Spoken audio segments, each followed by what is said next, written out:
mai ɗimbin falala da alfarma. Watan Dhul-Hijja wata ne mai ɗimbin falala da alfarma. Watan Dhul-Hijja wata mai daraja. Watan Dhul-Hijja wata mai daraja. Watan Dhul-Hijja wata mai daraja. Mashallah, Afirka TV3 da koyi na faɗin duniya. Assalamu alaikum wa rahmatullahi wa barakatuhu. Barkanku da wannan lokaci. Barkanku da sake sauraro mu a cikin shirinmu na fatoyin aikin hajji. Shirin fatoyin hajji shiri ne da yake tattaunawa ko in ce yake ƙarin haske akan tambayoyin da ake yawan yi wa malamai akan abin da ya shafi aikin hajji. Sawa'un mutum ya bar wani abu ne daga cikin ayyukan da ake so ko kuma ya yi kuskure ko tauye wasu abubuwa bai cika tasu daidai ba, sannan me yake wajabta fidiya, sannan me baya wajabta fidiya, da ma sauran abubuwan da suka shafi matsalolin hajji. Wannan da sauran abubuwan da za ku ji duka za mu tattauna su ne da Dr. Shu'Aibu Abubakar Idris. Dr. Barka zuwa wannan fili. Assalamu alaikum warahmatullahi wabarakatuh. Wa alaikum assalam warahmatullahi wabarakatuh. Malam, tambayar da za mu bude da ita yau tana cewa an halatta aikin umara a rayuwa ko in ce an wajabta aikin umara a rayuwa so ɗaya. To malam, mutum zai iya yin umara a kowane lokaci na shekara ne ko kuma a'a sai dai ya jira a cikin kwanakan da ake aikin hajji sai ya samu wata rana ya yi aikin umara? To alhamdulillah wa salatu wa salam ala rasulillah wa ala alihi wa sahbihi wa sallam. Ba'd. Shi wato umra bai da lokaci da aka ce wato miqatu zamani, bai da shi. Yana da miqatul makani amma bai da miqatu zaman.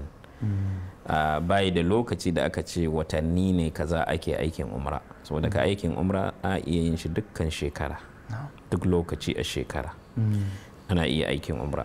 So bai da lokaci. Aikin hajji ke da watanni. Alhajju ashhurun ma'lumat, wato aikin hajji ana yin sa ne a cikin watanni sanannu wanda aka sani da aka bayyana su ne Shawwal, Dhulqa'ada da goman Zulhajj, kamar yadda Abdullahi ibn Abbas ya fassara shi, kamar da Imam al-Bukhari ya kawo sahihinsa. Saboda haka shi aikin umra ko yaushe za a iya yin shi, bai da wani lokaci na abin nan, sai dai kawai miqatul makani yake da shi, gurin da ake daukan niyan aikin hajji nan ake daukan niyan aikin umra ga guranen da aka kayyada. Wannan shi ne, amma batun lokaci kowane lokaci a shekara ana iya aikin umra. Dai kawai akwai lokuta misali da ko da shike tattaunawa ne mai faɗi akan wanda irin wannan tambayan na sha samun sa, musamman wanda suke zaune a Makka ko masu itikadin cewa umra dole mutum ya yi shi da Ramadan. Don nan babu wani dalili a kai. Wasu kasashen kuma su kara da Rajab cewa yawa, to babu wani abin nan. La shakka masu batun Ramadan dalili ya zo a kai, cewa hadisin da ya tabbata Bukhari da Muslim, hadis Abdullah ibn Abbas, lokacin da annabin Allah ya dawo daga aikin hajji ya ga Ummu Sinan, sai ke ce mata, me yasa baki aikin hajji tare da ni ba? Sai take ba da uzurin cewa mai gidanta, mijinta kenan, sun mallaki wato raƙuma guda biyu ne, kuma da su ake hidima tun da wancan lokaci kusan raƙuma suke shayarwa, suke wato ɗebo ruwa, saboda zurfin ruwan su ake sakawa guga katuwa su jawo ruwa a shayar da gonaki da sauran abubuwa na hidiman gida da sauransu. To mijinta sai ta ce ya tafi aikin hajji akan ɗaya kuma shi ita ta zauna take kula, take hidiman gida da shi yasa ba ta tafi aikin hajji tare da annabin Allah ba. Sai annabi ya ce mata, umra a cikin watan Ramadana yana daidai da hajji da ni. To wannan maganan shin waqi'atu ainin ne? Wajen malamin usul akwai abin da ake waqi'atu ain, la umuma laha. Wannan matsala ce kawai da jajibin ta ita kadai wannan abin, ko kuma a'a al'ibratu bi umumin lafzi la bi khususi sabab. Abin la'akari shine gamewan zance ba sababin da yasa aka faɗi zance ba. To anan la shakka malamai sun tattauna wannan matsala, shi yasa nake son mu dan dube ta. da suke ganin kamar yadda muka tattauna batun fifiko tsakanin ayyukan haji guda ukun nan, ko wanda suke ganin cewa wannan baya gwada cewa wato aikin umra a watan ramadana yana da wata miza, saboda annabin Allah umransa guda 4 dukkansu a wajen ramadan ne ba a cikin zulqa'ada ya yi su, babu umra guda ɗaya da ya yi a ramadan. Kuma ba a samu bayan sahabai sun yi ta tabu'i cewa suna la'akari ko suna daidaita ko kuma sukan yi la'akari da cewa ramadana su yi ta aikin umra ba. To kuma wanda suke kallon matsalan a wannan cewa kusan za a iya cewa waƙi'atu ainin ne, to amma dai ba za a iya ɗaukan cewa wato dama a ce akwai abin nan ya kamata a ce zulqa'ada ya kamata mutane su yawaita aikin umra, saboda annabin Allah duk umransa da yayi, hadisin Aisha, hadisin Anas bin Malik, hadisin Abdullah ibn Umar, sai dai shi ya ce guda ɗaya a Rajab, wataƙila shi yasa masu Rajab din suke ganin ko tana da wata miza. A irin su Sudan har tiket ƙara tsada yake na zuwa wanda mutanen mu suke ce azumin soffi, dama ya kan fada wannan watan, yana cikin watan azumin soffi. Saboda ka almuhim dai aikin umra a kowane lokaci na shekara, batun wannan fifiko la shakka akwai wannan nassin da ake tattaunawa a kansa, da kuma duba cewa annabin Allah fa gashi umrorinsa da ya yi ga yadda suka gudana. To sai dai masu iya cewa ramadana saboda ya kasance a ƙarshen rayuwarsa, wanda da ai bayan aikinsa na hajjin ban kwana ne ya faɗa mata wannan, sai ya ce to ai lura da cewa wannan shine karshen abin da ya faɗa, dole a yi la'akari cewa ramadan tana da wata miza. To dai wannan shine matsala da ake tattaunawa akai akan abin da ya shafi umra, kuma ba wajiba bace, yani bi dhakal wujub, in kana kuma masu wajabta ta. Akwai hadisin da yazo cikin sunan Nabi Dawud, hadisin Jabir, cewa aikin umra ba wajibi bane. In kana hada ta da aikin hajji, wanda suke ganin wajibi ne sau daya a rayuwar mutum. Wallahu ta'ala alam. Allah ya saka lafiya. Malam wannan cewa yake yi, malam to me hukuncin maimaituwa umara sama da sau daya a shekara? Mutum ya yi umara yanzu ya kuma yi.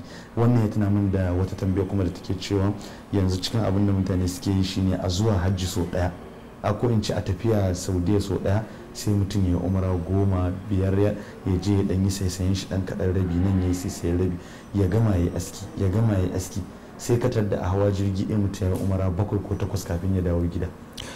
To hukuncin tikirarin umara, la shakka maimaita umra da aikin hajji abu ne mai muhimmanci. Hadisi ya tabbata sunan na Abi Dawud, annabin Allah sallallahu alaihi wasallam ce tabi'u bainal hajji wal umra fa innahuma yunfiyani al-faqr wad dhunub kama tunfil kir khabath al-hadid. Yake ce ku bibi aikin haji da umra saboda sukan tunkuɗe talauci da zunubai, kamar yadda wato sukan wanke mutum daga talauci da zunubi, kamar yadda wato wuta kenan, kira yake wanke dattin karfe a lokacin da ake masa abin nan. Da hadisin da ya tabbata Bukhari, ya tabbata sahih Muslim, al-umratu ila al-umrati kaffaratu lima bainahuma. Da asalin abin nan, al-jum'atu ila al-jum'ati wa ramadan ila ramadan, al-umra ila al-umra, yani kaffaratu lima bainahuma idha ijtanabti al-kaba'ir. Saboda haka la shakka wato bibiyan aikin haji da aikin umra, wannan akwai alkhairi a ciki, kamar yadda muka ji cewa sukan kankare zunubi, sukan wanke mutum daga zunubansa.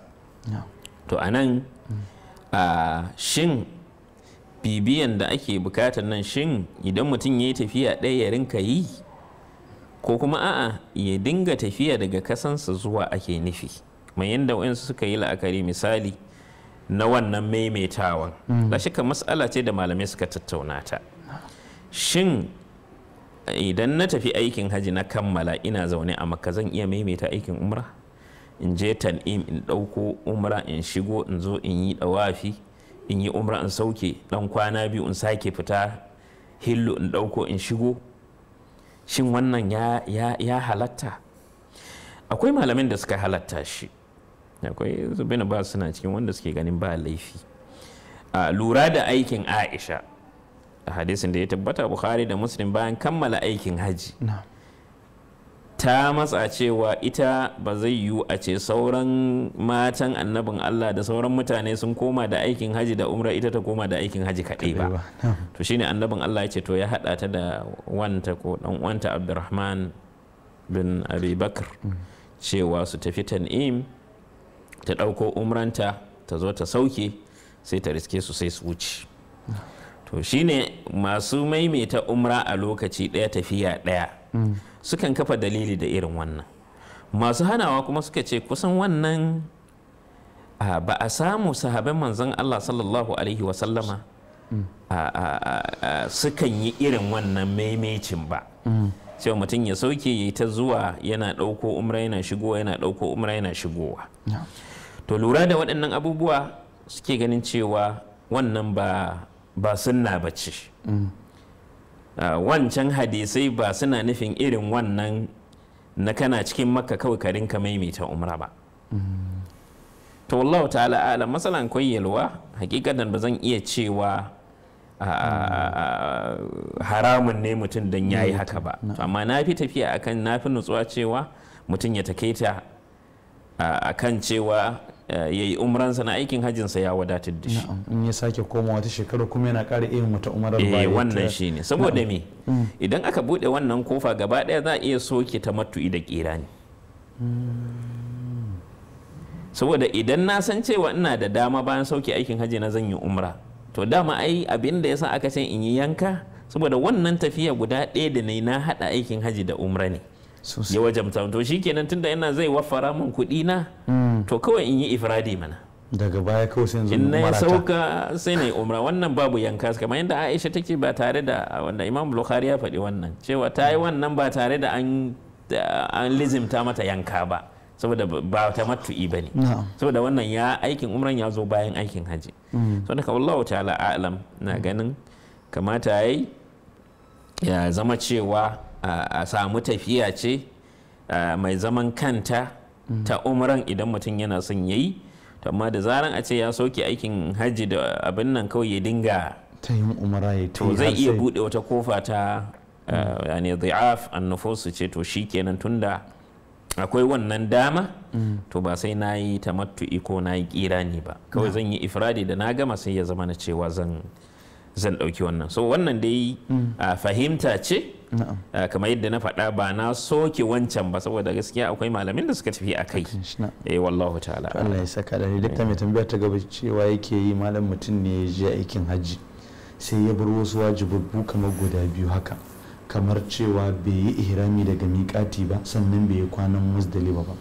Idan ya tashi yin yanka malam dabbobi biyu zai yanka, kowane wajibi da ya bari yana da dabbar shi ko kuma zai iya hada su yanka musu dabba daya? Zahiri kowanne yana zaman kansa, kuma duk wata ibada mai zaman kanta kenan tana da me, tana da ta kafarar daban. Kafaran daban. Na'am.